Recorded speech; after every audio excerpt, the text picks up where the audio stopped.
मुझे कहाँ ले आए पन्ना? ये तो घना जंगल है। तुम्हें इस घने जंगल में अभी कुछ दिख रहा है? घने पेड़ों के अलावा और कुछ नहीं। अरे वहाँ देखो, वहाँ दूर एक बूढ़ी कमजोर गाय खड़ी है। वो शायद रो रही है और उसके साथ एक बैल भी है। मगर ये क्या, उस बैल के तो 3 पैर टूटे हुए हैं। वो बेचारा जैसे तैसे एक पैर पर खड़ा है। और वो आदमी, वो उस बैल को इतना मार क्यों रहा है? सब पता चल जाएगा, रुको जरा। ये राजा जैसे दिखने वाले कौन हैं? ये हैं धर्म और न्याय पर चलने वाले, प्रजा का ध्यान रखने वाले राजा परीक्षित। ये पांडवों के वंश के हैं, अभिमन्यु के बेटे और अर्जुन के पोते। ये वही हैं जिनके जीवन की रक्षा खुद श्री कृष्ण ने की थी। और वो आदमी कौन है जो उस बैल को डंडे से बुरी तरह मार रहा है? वो कलयुग है। जब से श्री कृष्ण ने देह त्याग किया है, तब से कलयुग लगातार कोशिश कर रहा है इस संसार को अपने कब्जे में लेने की। लेकिन राजा परीक्षित अपने राज्य को धर्म और न्याय के साथ इतनी अच्छी तरह से चला रहे हैं कि कलयुग को उनके राज्य में प्रवेश करने का रास्ता नहीं मिल रहा है। इसलिए रूप बदल बदल कर राजा परीक्षित के पास आ रहा है, ताकि सबसे पहले उन पर अपना प्रभाव जमा सके और उनकी बुद्धि पर कब्जा कर सके। क्योंकि अगर एक बार राजा की बुद्धि कलयुगी होकर भ्रष्ट हो गई, तो पूरा संसार ही इसके प्रभाव में आ जाएगा। तो क्या ऐसा हुआ? अभी पता चलेगा। चलो उनकी बातें सुनते हैं। देखो, राजा परीक्षित घोड़े से उतरकर उस आदमी पर चिल्ला रही हैं। अरे ये क्या, उन्होंने तो उसकी गर्दन पर तलवार रख दी। शायद वो उसे गुस्से में मार ही डालेंगे। दुष्ट, नीच, इन बेचारे जानवरों को सता रहा है। मैं अभी तुझे यमलोक भेजता हूँ। मुझे मत मारिए महाराज, ऐसा हुआ तो अनर्थ हो जाएगा। सृष्टि का चक्र रुक जाएगा। मैं कोई और नहीं बल्कि कलयुग हूँ। मुझे ऐसा करने के लिए ही बनाया गया है। ये गाय कोई और नहीं, पृथ्वी है।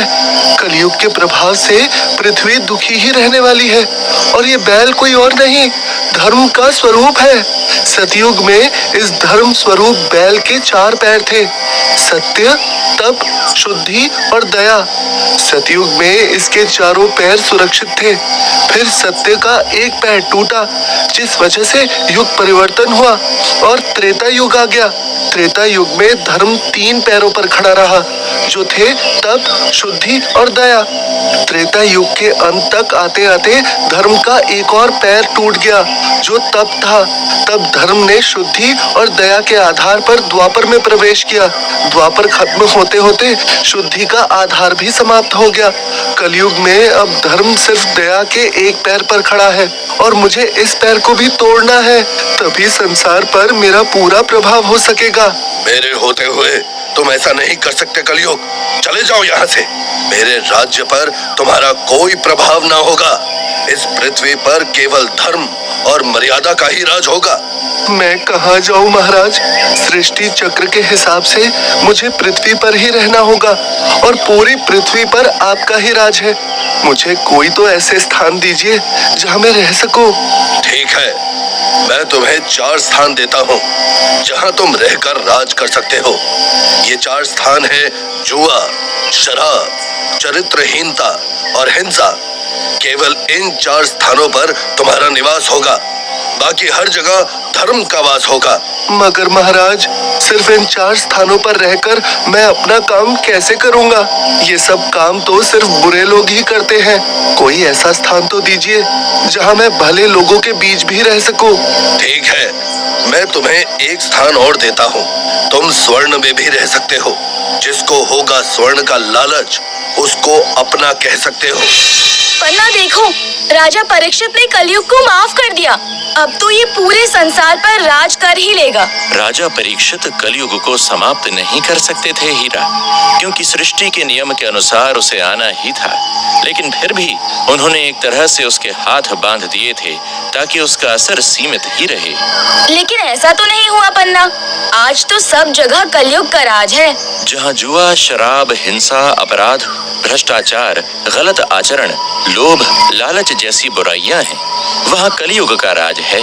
लेकिन जहाँ पर भक्ति, धर्म, ज्ञान, सदाचार, प्रेम, दया, सेवा, करुणा का बोलबाला है, वहाँ आज भी कलयुग का मोह काला है।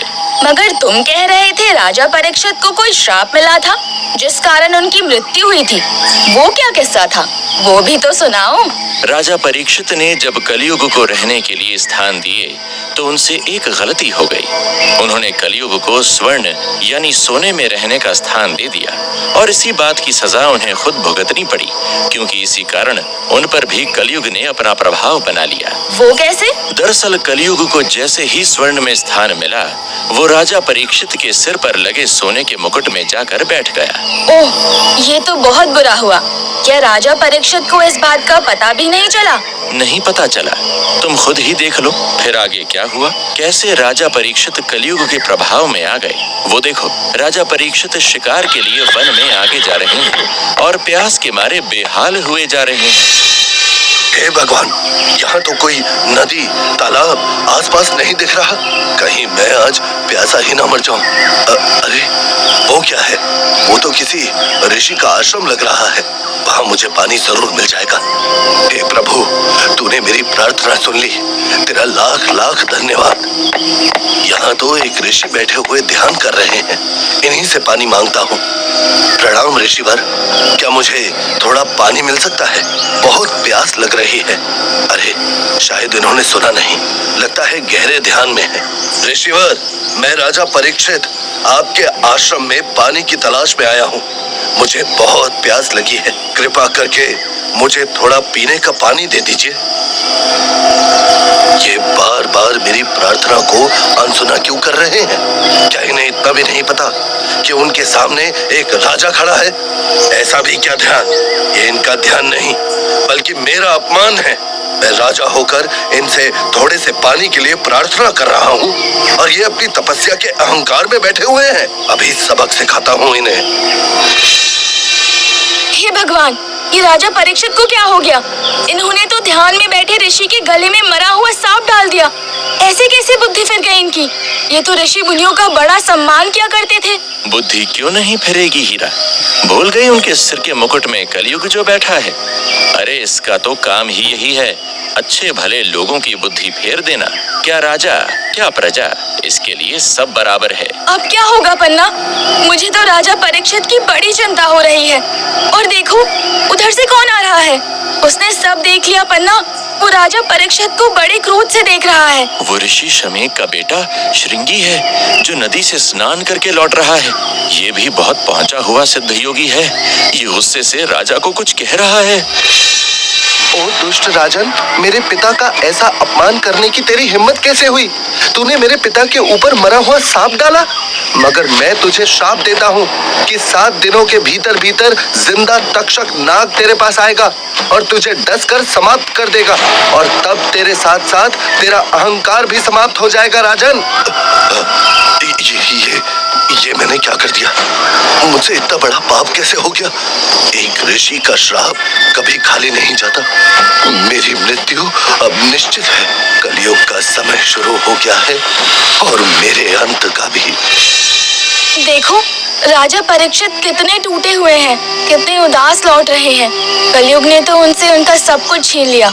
यही तो कमाल की बात है हीरा। तुम कहती हो राजा परीक्षित का सब कुछ छीन गया, मगर ज्ञान कहता है न हमारा कुछ होता है और न ही हमसे कोई कुछ छीन सकता है। न कोई हमारा अपना है और न कोई हमारा पराया है, क्योंकि सभी एक ही है। किसी का जन्म होना भी धोखा है और किसी की मृत्यु भी धोखा है, क्योंकि हम सभी अनादि अनंत आत्माएं हैं, जिनका न जन्म होता है और न मृत्यु। ये संसार तो ईश्वर की लीला है और उसी का रचा खेल है, जिसमें हम आते हैं, कर्मों का लेन देन चुकता करते हैं और वापस लौट जाते हैं।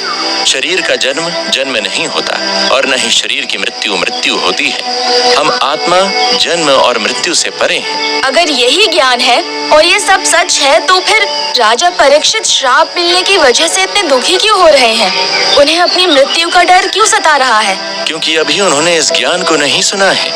ये ज्ञान वो सुनेंगे मुनि सुखदेव जी महाराज से, श्रीमद् भागवत पुराण के रूप में।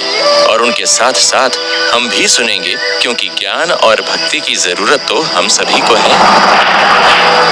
अगले एपिसोड में हम जानेंगे कौन थे मुनि शुकदेव जी, जिन्होंने राजा परीक्षित को श्रीमद् भागवत कथा सुनाई। उन्होंने श्री विष्णु के विराट स्वरूप का कैसा वर्णन किया। साथ ही जानेंगे क्या होती है ध्यान धारणा और कैसे किया जाता है इसे, क्यों जरूरी है ईश्वर के स्वरूप की धारणा करके ध्यान करना, क्या लाभ होते हैं इसके। हीरा, आज तुम क्यों हो इतनी उदास? क्या मन में है कोई अधूरी बात? पन्ना, मैं बार बार यही सोच रही हूँ कि अगर मुझे कोई कह दे कि 7 दिन के बाद मैं जिंदा नहीं रहूंगी तो क्या करूंगी मैं तो हर पल एक नई मौत मरूंगी। यही सोच सोच कर मेरा दिल दुख से बैठा जा रहा है कि राजा परीक्षित पर क्या गुजर रही होगी। उनकी एक एक घड़ी एक युग सी बीत रही होगी। हाँ हीरा, हाल तो उनका कुछ ऐसा ही हुआ था। उनका मन पश्चाताप में डूबा मौत की घड़ियां गिन रहा था, मगर जैसे ही उन्होंने अपना मुकुट उतारा तो उन पर से कलयुग का प्रभाव समाप्त हो गया और उनको वापस सद्बुद्धि आ गई। इसलिए राजा परीक्षित ने सोचा कि अब उनको अपने जीवन के बाकी बचे 7 दिन ज्ञान, भक्ति और ईश्वर प्राप्ति में बिताने चाहिए। इसलिए उन्होंने अपने बेटे जनमेजय का राज्याभिषेक कर दिया और सब कुछ छोड़कर संन्यास ले लिया। फिर वो गंगा के तट पर आकर बैठ गए मृत्यु के इंतजार में। वो देखो, गंगा किनारे राजा परीक्षित बैठे हुए हैं, ध्यान में लीन, और बड़े बड़े ऋषि तपस्वी उनके पास आए हुए हैं उन्हें दिलासा देने।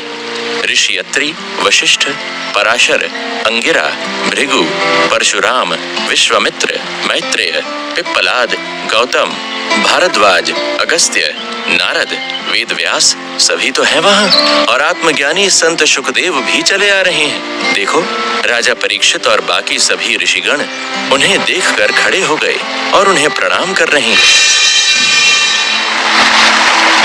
आप जैसे महान योगी के दर्शन पाकर मैं धन्य हो गया शुकदेव जी महाराज। आप योगियों के भी गुरु हैं। आपने परम सिद्धि प्राप्त की है। मुझ दीनहीन पर भी अपनी कृपा कीजिए। मेरे दरवाजे पर मेरी मृत्यु खड़ी 7 दिन पूरे होने का इंतजार कर रही है। मेरे पास बहुत कम समय बचा है, इसलिए कृपा करके ये बताइए कि मेरी तरह मृत्यु को प्राप्त होने वाले इंसान को क्या करना चाहिए और किन किन बातों का त्याग कर देना चाहिए। राजा परीक्षित, इंसान को मृत्यु से पहले भी वही करना चाहिए जो जीवन भर करना चाहिए, और वो है भगवान की याद, उसका नाम जप, उसकी भक्ति, उसकी ध्यान धारणा। हमारे मन को हर समय ईश्वर भक्ति में डूबा रहना चाहिए और इस शरीर से अपने कर्तव्य करते रहना चाहिए।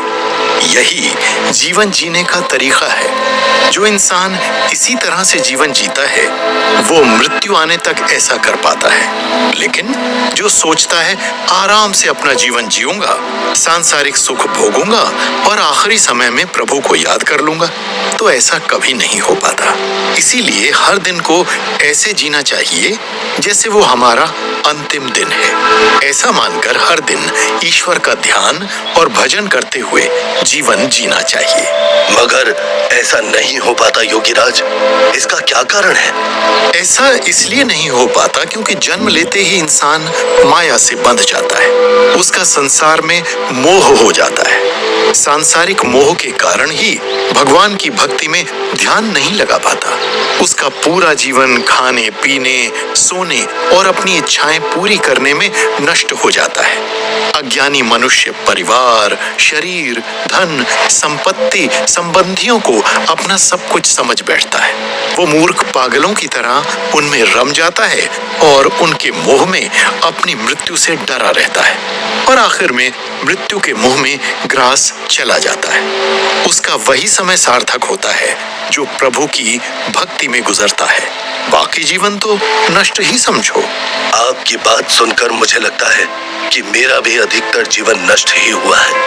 अब जितना भी शेष बचा है मैं उसका एक एक क्षण सार्थक करना चाहता हूँ। मुझे बताइए, मैं क्या करूँ जो मेरा ज्ञान पूरी तरह से नष्ट हो जाए? राजन, मनुष्य को मृत्यु के आने पर डरना और व्याकुल नहीं होना चाहिए।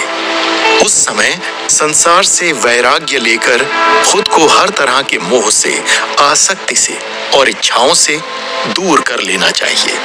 अपनी इंद्रियों को वश में करके उन्हें सांसारिक विषय वासनाओं से हटाकर चंचल मन को दीपक की लौ के समान स्थिर कर लेना चाहिए और ओम का निरंतर जाप करते रहना चाहिए, जिससे कि मन इधर उधर न भटके। इस तरह ध्यान करते हुए मन भगवत प्रेम के आनंद से भर जाता है, फिर मन वहां से नहीं हटता है। इस तरह से धारणा करने से भक्त को हृदय में भगवान के दर्शन हो जाते हैं और वो जन्म मृत्यु के चक्र से ऊपर उठ जाता है। मुनिवर, धारणा क्या है और इसे कैसे किया जाता है? राजन, धारणा अष्टांग योग साधना का चौथा चरण है। योग की साधना करने वाले साधक को सबसे पहले अपने शरीर को वश में करने के लिए एक आसन में बैठना चाहिए। उसके बाद मन और प्राण शक्ति को नियंत्रण में लाने के लिए प्राणायाम करना चाहिए। इसके साथ ही विषयों एवं इच्छाओं को छोड़कर अपनी इंद्रियों पर नियंत्रण करना चाहिए, यानी मन, स्वाद, आंख, नाक, कान, इनसे भोगे जाने वाले भोगों से खुद को हटा लेना चाहिए। अपने मन को हर तरह से बाहरी विषयों से हटाकर ऐसे समेट लेना चाहिए जैसे कि कछुआ अपने सिर पैर को अपने कवच में समेट लेता है। यानी हमारे सारे विचार जो इधर उधर की बातें सोचने लगते हैं, उनको शांत कर लेना चाहिए और इसके बाद मन से पूरी तरह से भगवान के विराट रूप का ध्यान करना चाहिए। इसे ही धारणा कहते हैं। मन को इस संसार की हर बात से हटाकर केवल ईश्वर की भक्ति में लगा लेना, उसी का ध्यान करना ही धारणा कहलाता है। पन्ना, मुझे मुनिवर शुकदेव जी की एक बात समझ नहीं आई। योगी और तपस्वियों के लिए तो हर समय भगवान का ध्यान करना संभव है। उनके पास घर परिवार के, दीन दुनिया के कोई काम नहीं होते, मगर हम जैसे साधारण संसारिक लोगों का क्या? हम तो दिन भर के काम में लगे रहते हैं। हम कैसे हर समय भगवान का ध्यान करें? और अगर हम नहीं कर पाएंगे तो हमारी मुक्ति कैसे होगी? क्या मुक्ति के लिए हमें भी सब कुछ छोड़कर जोगी बनना पड़ेगा? एक बात बताओ हीरा, कुछ दिन पहले जब मैं दूसरे नगर गया था तब तुम मुझे कहा करती थी कि तुम हर समय मुझे याद करती हो। भला कैसे याद करती थी? हर वक्त तो तुम कोई ना कोई काम करती थी। हाथों में कोई ना कोई काम पड़ता रहता है, मगर ये मन तुम में ही समा रहता है। काम चाहे कुछ भी करूं, सोऊं या जागूं, खाऊं या पीऊं, हर वक्त ध्यान तुम्हारा ही रहता था। फिर कब मिलना होगा? मन बस यही कहता था। तुम्हारे यही जवाब तुम्हारे सवाल का भी जवाब है। हम जिससे प्रेम करते हैं, दिल में हमेशा उसकी याद रहती है। जैसे एक प्रेमी हर वक्त अपने प्रिय का ध्यान करता है, ऐसे दिन रात हर पल प्रभु को याद करता है। जब ईश्वर से प्रेम नहीं होता तो उसे याद ना करने के 100 बहाने होते हैं, और जब प्रेम होता है तो हर समय उसके चरणों में ही ध्यान किए रहते हैं। यही कह रहे हैं शुकदेव महाराज जी राजा परीक्षित से। ईश्वर से प्रेम करो, उनका ध्यान करो, उनकी धारणा करो। मगर भगवान का हर समय कैसे ध्यान करें? उसका तो कोई रूप नहीं, स्वरूप नहीं। इस चंचल मन को उस पर कैसे टिकाएं? ठीक है, यही समस्या राजा परीक्षित ने जाहिर की शुकदेव जी के आगे कि आखिर उस ईश्वर का विराट स्वरूप कैसा है जिसकी ध्यान धारणा करनी है। अब ध्यान से सुनो वो क्या जवाब दे रहे हैं और उस विराट पुरुष के स्वरूप का मन में दर्शन करो। हे राजन, उस विराट पुरुष का स्वरूप अनादि और अनंत है। वो कहाँ उपस्थित नहीं है? जहाँ कुछ नहीं है वहाँ भी वो है। वो विराट पुरुष भगवान विष्णु हैं, जो जल, अग्नि, वायु, आकाश, अहंकार, महतत्व और प्रकृति, इन 7 आवरणों से घिरे हुए हैं। उन्हीं की धारणा की जाती है। जिन योगियों ने उस विराट पुरुष को अनुभव से जान लिया, वो कहते हैं पाताल विराट पुरुष के तलवे हैं, उनके पंजे रसातल हैं, दोनों एड़ियां महातल हैं, उनके पैर की पिंडली तलातल है, उनके दोनों घुटने सुतल हैं, जांघें वितल और अतल हैं, पेड़ू भूतल है और राजा परीक्षित उनके नाभि रूप सरोवर को ही आकाश कहते हैं। उस आदि पुरुष परमात्मा की छाती को स्वर्गलोक, गले को महरलोक, मुख को जनलोक और माथे को तपोलोक कहते हैं। उन प्रभु विष्णु का मस्तक ही सत्यलोक है। इंद्र और बाकी सभी देवता सभी उनकी भुजाएं हैं। दिशाएं कान और शब्द श्रवणेंद्रिय हैं। दोनों अश्विनी कुमार उनकी नासिका के छिद्र हैं। गंध नाक है और धधकती हुई आग उनका मुख है। भगवान विष्णु के नेत्र अंतरिक्ष हैं। उनमें देखने की शक्ति सूर्य है। दोनों पलकें रात और दिन हैं। उनकी भौहें ब्रह्मलोक हैं। तालु जल है और जुबान रस। वेदों को भगवान का ब्रह्मरंध्र कहते हैं और यम को दाढ़ें। सब प्रकार के स्नेह उनके दांत हैं और उनकी जगत मोहिनी माया को ही उनकी मुस्कान कहते हैं। ये अनंत सृष्टि उसी माया का खेल है।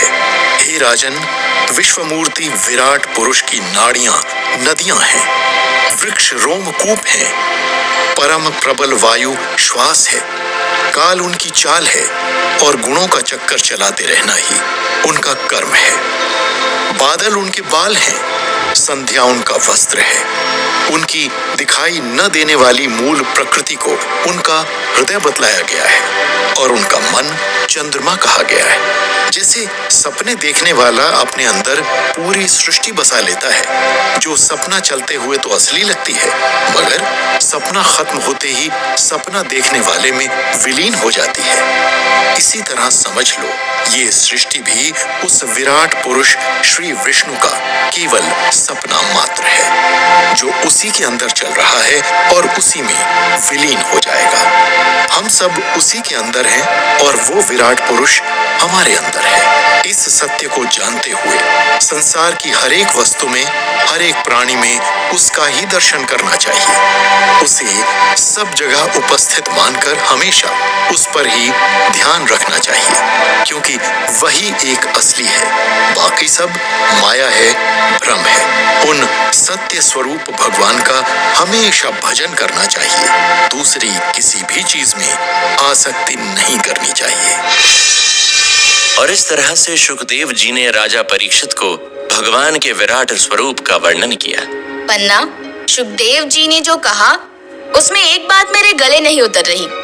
अगर हम उस विराट पुरुष भगवान विष्णु के अंदर है, ये तो समझ आया क्योंकि वो ही पूरा ब्रह्मांड है, मगर वो हमारे अंदर कैसे है? ये कैसे हो सकता है? क्यों नहीं हो सकता? अच्छा एक बात बताओ, कल तुमने रसगुल्ले खाए थे ना, रस में डूबे हुए? हाँ, खाए थे, बड़े स्वादिष्ट थे। अब तक उनका स्वाद मेरी जुबान पर है। तो बताओ, रस कहाँ था? रसगुल्ले के अंदर था या बाहर था? रस तो रसगुल्ले के बाहर भी था और उसके अंदर भी था। वो रस में ही डूबे हुए थे। और वो देखो सामने हवा में उड़ता गुब्बारा, इसमें हवा कहाँ है? हवा गुब्बारे के अंदर है। और गुब्बारे के बाहर भी तो है, वो हवा में ही तो उड़ रहा है। जैसे रस रसगुल्ला के अंदर है और बाहर भी, हवा गुब्बारे के अंदर है और बाहर भी, ऐसे ही चेतना स्वरूप श्री हरि विष्णु हमारे अंदर हैं और हमारे बाहर भी। प्रकृति के सभी तत्व, जल, अग्नि, वायु, आकाश, पृथ्वी, सभी हमारे अंदर हैं और हमारे बाहर भी। ऐसा कुछ नहीं है जो बाहर है और वो हमारे भीतर नहीं है। केवल हमें इस बात का ज्ञान नहीं है। बात तो तुम सही कह रहे हो पन्ना। सचमुच ईश्वर कण कण में है। ऐसा क्या है जहाँ वो नहीं है? वो ही वहाँ था और वो ही यही है। और हमें इस सत्य को भूलना नहीं है। अगर हम इस सत्य को हमेशा याद रखें तो हमारे अंदर कभी किसी के लिए बुरी भावनाएं ना आए, हम कभी किसी पर क्रोध ना कर पाए, न किसी से ईर्ष्या रखें, न किसी से अनुराग, सब हो अपने प्यार, सबसे कहा सुना हो माफ। समझे भक्तजनों, तो क्यों ना ये सत्य जानकर हम भी जीते जी संभल जाए और इसी बात पर मिलकर भगवान विष्णु के गुण गाएं। अगले एपिसोड में हम जानेंगे मन से मृत्यु के डर को कैसे मिटाएं, कैसी स्थिति रखनी चाहिए हमें अपने मन की। साथ ही जानेंगे कैसे ईश्वर ने इस सृष्टि की, इस संसार की रचना की, कैसे समुद्र से सबसे पहले जीवन प्रकट हुआ।